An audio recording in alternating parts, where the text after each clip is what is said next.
Assalamualaikum warahmatullahi wabarakatuh. Halo semuanya, saya Rindu Azahra Rahman Nazir dari kelas 6H dengan NIM 180-1025-137 sebagai aktivis lingkungan hidup.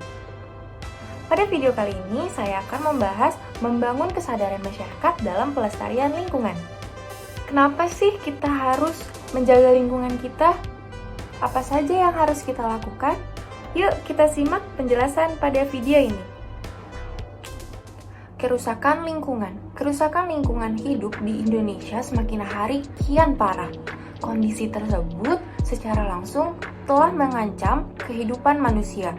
Tingkat kerusakan alam pun meningkat resiko bencana alam. Penyebab terjadinya kerusakan alam dapat disebabkan oleh dua faktor, yaitu akibat peristiwa alam dan akibat tangan manusia. Letusan gunung berapi, banjir, abrasi, tanah longsor, angin puting beliung, gempa bumi, dan tsunami merupakan beberapa contoh bencana alam.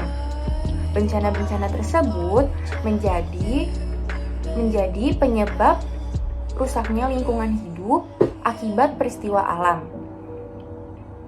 Meskipun jika ditelaah lebih lanjut, bencana seperti banjir, abrasi, kebakaran hutan, dan tanah longsor bisa saja terjadi karena adanya campur tangan manusia juga. Penyebab kerusakan lingkungan yang kedua adalah akibat ulah manusia. Kerusakan yang disebabkan oleh manusia ini justru lebih besar dibanding kerusakan akibat bencana alam. Ini mengingat kerusakan yang dilakukan bisa terjadi secara terus-menerus dan cenderung meningkat.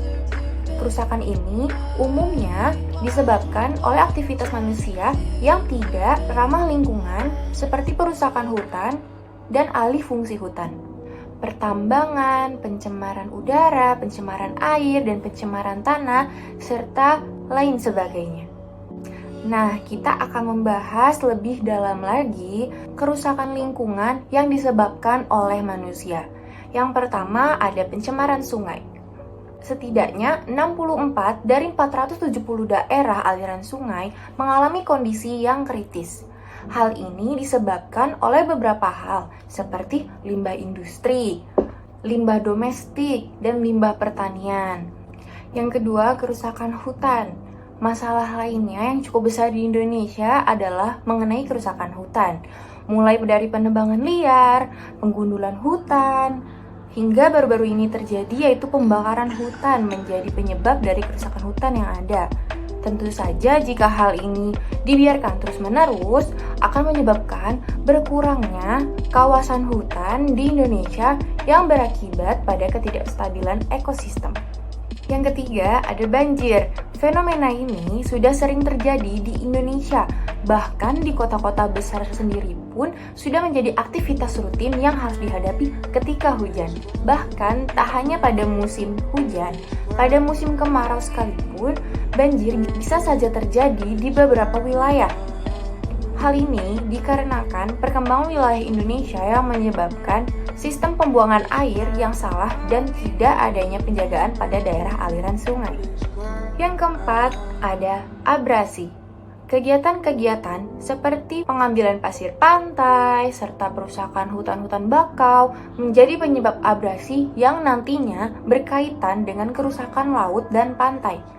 Tentu saja, jika dibiarkan terus-menerus, maka kelestarian laut dan pantai di Indonesia semakin berkurang. Apalagi wilayah Indonesia sebagian besar merupakan lautan. Yang kelima, pencemaran udara.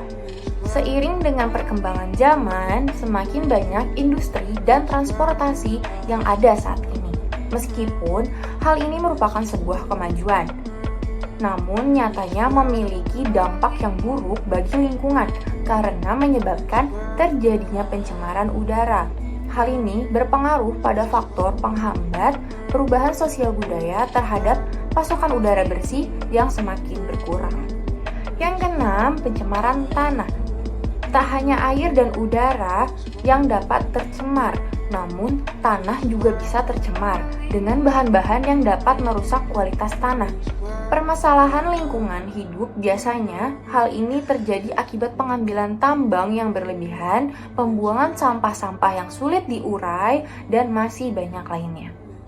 Yang ketujuh, pembuangan sampah.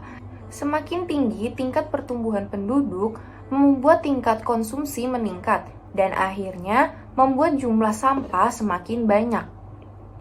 Hal inilah yang menjadi permasalahan di Indonesia, karena belum adanya solusi untuk menanggulanginya. Hal ini tentunya membuat lingkungan menjadi kotor dan tentu saja merugikan lingkungan.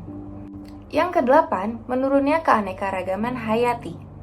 Dampak lanjutan dari kerusakan hutan bisa menjadi penyebab menurunnya keanekaragaman hayati yang ada di Indonesia. Bahkan, banyak sekali alat komunikasi zaman sekarang menjadi informasi pengambilan flora dan fauna ilegal yang dijadikan barang jual beli, membuat hewan dan tumbuhan Indonesia menjadi kurang, bahkan punah. Yang kesembilan, pemanasan global. Masalah ini sepertinya tak hanya terjadi di Indonesia saja, namun juga di berbagai negara-negara di dunia. Bahkan, dampak pemanasan global sudah mulai terlihat di daerah kutub yang mulai mencair, sehingga menyebabkan ketidakseimbangan lingkungan. Yang terakhir, berkurangnya daerah resapan air. Pembangunan yang semakin meningkat di kota-kota besar membuat daerah resapan air menjadi berkurang. Hal ini tentu saja membuat banjir menjadi sering melanda daerah-daerah tersebut.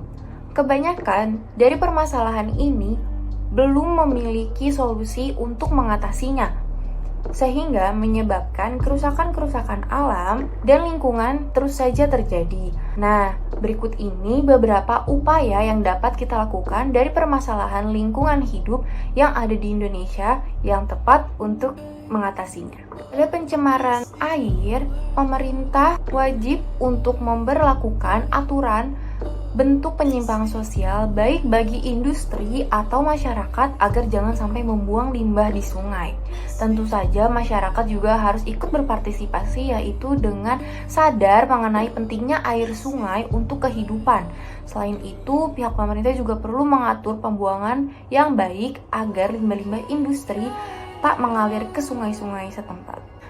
Yang kedua, solusi untuk jangka pendek pada kerusakan hutan ialah penegakan hukum yang harus dilakukan agar mencegah kegiatan illegal logging dan hal-hal lainnya. Penanaman kembali hutan yang telah rusak juga dapat dilakukan oleh sebagian masyarakat. Yang ketiga, untuk mengatasi banjir, pentingnya peran pemerintah yang mengelola pembuangan air agar tak menjadi masalah di kemudian harinya. Selain itu, peran aktif dari masyarakat pun juga dapat dilakukan dengan kesadaran masyarakat mengenai pentingnya menjaga lingkungan, seperti tidak membuang sampah sembarangan di kali atau di sungai-sungai. Selanjutnya, yang keempat, abrasi. Upaya yang dapat dilakukan ialah pemerintah dapat menerapkan reklamasi pantai untuk menanam kembali hutan bakau di sekitar area pantai. Yang kedua, menerapkan aturan yang ketat mengenai pengambilan batu-batu karang. Yang ketiga, larangan tentang penggunaan bahan peledak untuk mencari ikan. Yang kelima, pencemaran udara. Upaya yang dapat dilakukan ialah masyarakat dapat menanam pohon mulai dari lingkungan rumah, lalu mengurangi emisi atau pembuangan gas dengan cara memilih bahan industri yang aman untuk lingkungan. Yang ketiga, pemasangan filter pada cerobong asap pabrik-pabrik. Yang keempat, mengurangi penggunaan kendaraan bermotor. Yang keenam, pencemaran tanah. Untuk mengatasi hal ini, perlu dilakukan usaha pelestarian tanah dan hutan melalui tata guna lahan peraturan mengenai TPTI, Tebang Pilih Tanam Indonesia. Lalu reboisasi, serta pengolahan sampah agar dapat terurai dengan baik. Yang ketujuh, pembuangan sampah. Upaya yang dapat dilakukan ialah membuat tempat pembuangan sampah terpadu yang lokasinya agak jauh dari pemukiman warga. Lalu penerapan 4R, yaitu replace, reduce, reuse, serta recycle. Ketiga, membuat tempat sampah terpisah antara organik dan anorganik. Yang kedelapan, menurunnya keanekaragaman hayati dapat dilakukan dengan program untuk penangkaran satwa liar. Yang kedua, konservasi in situ dan konservasi ex situ. Yang ketiga, memperluas habitat untuk satwa-satwa liar. Yang keempat, peningkatan sumber daya manusia. Yang kelima, penyuluhan mengenai penangkaran satwa Indonesia secara intensif. Yang kesembilan, pemanasan global. Untuk mengatasi pemanasan global, tentu saja masyarakat harus mengurangi penggunaan gas-gas kimia yang bisa merusak lapisan ozon dan atmosfer seperti gas freon yang ada pada AC atau pendingin udara. Yang ke-10, kurangnya resapan air. Untuk itu, pentingnya peran pemerintah untuk menanggulangi pembangunan-pembangunan agar tak mengurangi daerah resapan air. Selain itu, masyarakat juga tidak boleh membangun rumah secara liar di dekat resapan air. Serta, pembangunan taman-taman kota sangat penting dilakukan. Kebijakan lingkungan yang relevan. Beberapa kebijakan lingkungan yang digunakan di Indonesia sebagai berikut. Yang pertama, Undang-Undang Nomor 23 Tahun 1997. Dalam Undang-Undang Nomor 23 Tahun 1997, Pasal 18 disebutkan bahwa 1.